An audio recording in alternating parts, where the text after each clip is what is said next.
Hello guys, আজকে চলে আসলাম একটা খেজুর গাছ নিয়ে। এটা আসলে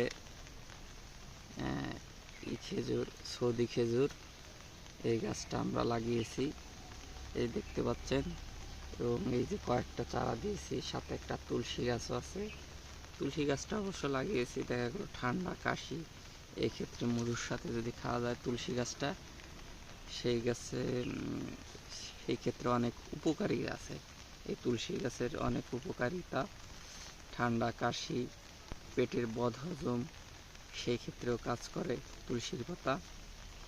এটা আমরা কিছুটা পাতা নিয়ে সুন্দর করে ধুয়ে যদি আমরা করতে পারি, ধুয়ে মধুর সঙ্গে এটি খেতে পারি, সেক্ষেত্রে অনেক উপকার আছে। কিংবা এই পাতাটা ধুয়ে তারপরে জাল দিয়ে খেলেও আমাদের অনেক উপকার আছে এই পাতা যদি আমরা খেতে পারি। এবং আর এই যে আমরা যে খেজুর গাছটি লাগিয়েছি, এই খেজুর গাছ বিলাতি খেজুর, বড় জাতের যেগুলা খেজুর আছে, সে বিচি থেকে আমরা চারাটা উৎপাদন করেছি। এই যে এই একটা চারা আছে।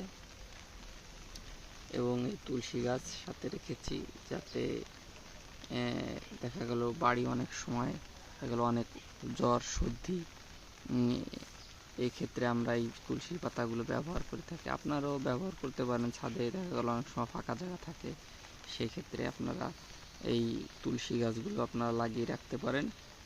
সেক্ষেত্রে আপনারা দেখা গেল বাড়ি কিছু নিজের চিকিৎসাটা নিজে করতে পারেন।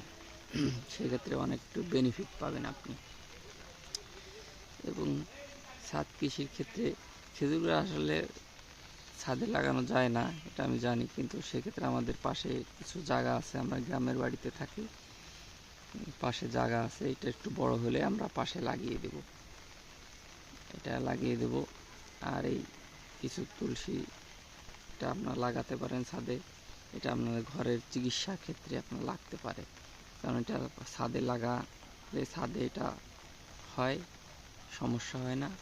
এবং এর কোনো বিশেষ কোনো যত্ন নেওয়া লাগে না, খালি যদি গাছটা যদি লাগিয়ে দেওয়া যায় তাহলে এর থেকে একটা বেনিফিট আপনারা পাবেন, অবশ্যই পাবেন। চেষ্টা করবেন। শ্বাসকষ্ট, তারপরে আপনার সর্দি কাশি, সেই ক্ষেত্রে আপনারা এই তুলসী গাছটা ব্যবহার করতে পারেন। এটা সুন্দর করে ধুয়ে ইসির সাথে মধুর সাথে একটু গরম পানি দিয়ে জাল দিয়ে এভাবেও খেতে পারেন। কিন্তু সেক্ষেত্রে আপনারা অনেক একটু ভালো বেনিফিট পাবেন। আবার অন্য কিছু সে বিষয়ে যদি জানতে চান, আমাকে কমেন্ট করে জানাবেন যদি আপনারা আরও কিছু জানতে চান ছাদ কৃষি সম্পর্কে।